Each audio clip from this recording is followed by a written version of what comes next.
those who've got a lot of money try and stop and silence media and use their legal powers to silence.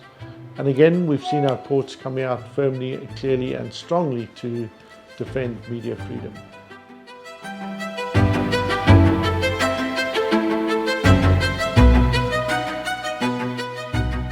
I think that there have been clear efforts to undermine media freedom in South Africa. You know, we've been very lucky with the ANC for all that there have been factions who tried to undermine it.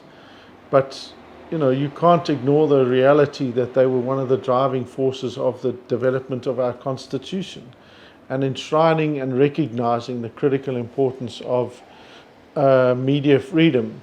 At the same time, they've also been one of its strongest critics, and legitimately so in many instances, right? When you started to deal with like the South African Human Rights Commission's inquiry into racism in the media, it's because our media hadn't at the time acknowledged and tried to deal with how racism was institutionalized, because they'd come out of apartheid. Suddenly we become a democracy, and they'd done very little work, most of them, to say, well, hang on a minute, this surely must impact everything. So then you saw efforts by political parties, by governments to undermine media freedom. And we've seen some big ones, right? Protection of State Information Bill, still a bill, its initial draft, horrific. Sought to undermine freedom of expression. Then you had the ANC putting forward a media appeals tribunal, being angry and grumpy with the media and saying that the press council and other mechanisms didn't work. This was their way of trying to rein in that power that news media had around setting the agenda. And now you're seeing this emergence of things like the Film Publications Board saying, well, we need to regulate the internet, we need to control this. And so you are seeing clear efforts by varying degrees of government departments or related entities trying to undermine media freedom. Some of them coming from the media, right? Hlaudi Motsoeneng at the SABC taking on a very clear political mandate to undermine media freedom at the biggest broadcaster, clearly introducing censorship. You know, so those sorts of things are there very definitely and very clearly. Then recently the takeover of IOL by Iqbal Survey, and then using that to push his particular agendas, and then that kind of devolving because you undermine that credibility, and it's taken a long time to destroy it, using that to push additional agendas that don't even line up with news organizations, and then becoming to a degree some kind of an entity that disseminates mis and disinformation. Ironically, they still produce some good news stories. So then, you know, on draft legislation, because we started doing policy submissions in 1998, I think.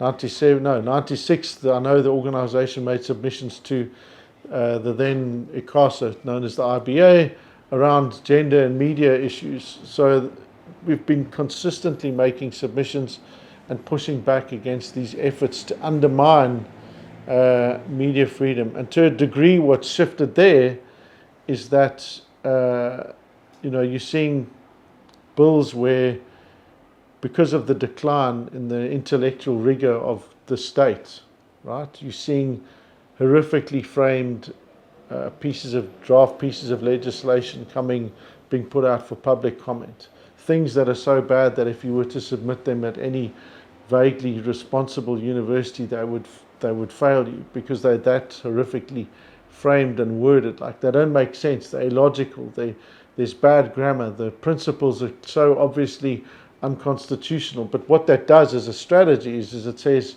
our starting point is basically something that fundamentally undermines media freedom, and then the public and NGOs come in and you try and fight from that point to claw your way back to something that's reasonable, right? And that's been a relatively consistent approach now. So if you look at the Film Publications Board, their attempts in 2016, first in 2008-9 to undermine media freedom, you know, doing all this work trying to regulate the internet, hate speech with overbroad definitions. that you've consistently fighting people to do this. And I guess this is part of, being a democracy, that people are consistently trying to find and define and push these lines. And then you get some really interesting cases that advance media freedom, but also seek to balance it against other rights. So an obvious example is children and media. So we had a bizarre act, the Divorce Act, which said report on, you could name people involved in a divorce, but you couldn't give details. And that was something that when we looked and started working with organizations involved in family law, this was very traumatic, because it meant that children would be harassed, threatened, teased, humiliated at school, because they would see, oh, your parents, this is happening. And we went and took that to the Constitutional Court and said, well, what the media should be able to do is report on the events if it's legally relevant, right, for family law development, but they shouldn't identify if there are children that are under 18 involved in that proceeding. And the court agreed with us. So they found a balance of saying, well, how do we still allow media freedom to work, but at the same time protect media freedom and ensure that they can report on things? So balancing children's rights with that. One of the other key legal developments that we were involved in was there was a family murder in a wealthy estate in Cape Town. A young man decided, for whatever reasons, that he was going to kill his family. And then it came down to whether or not the media should be allowed to report and have access to this trial.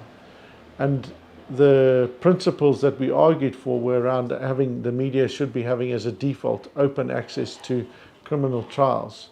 And so now the South African Supreme Court of Appeal actually set global precedent when they said the default should be that media is allowed in unless people can come and put forward reasons as to why the media should either be restrained, so either they can't do live streaming, or they can't do live reporting, or they may not identify a witness. And all of those things then have been carried through since. So we've seen some really interesting challenges, but a lot of very positive developments. And then one of the emerging threats that we're seeing, aside from obvious legislative policies, has been the emergence of SLAPP suits, right? Strategic litigation against public participation, where those who've got a lot of money try and stop and silence media and use their legal powers to silence. And again, we've seen our courts coming out firmly, clearly and strongly to defend media freedom.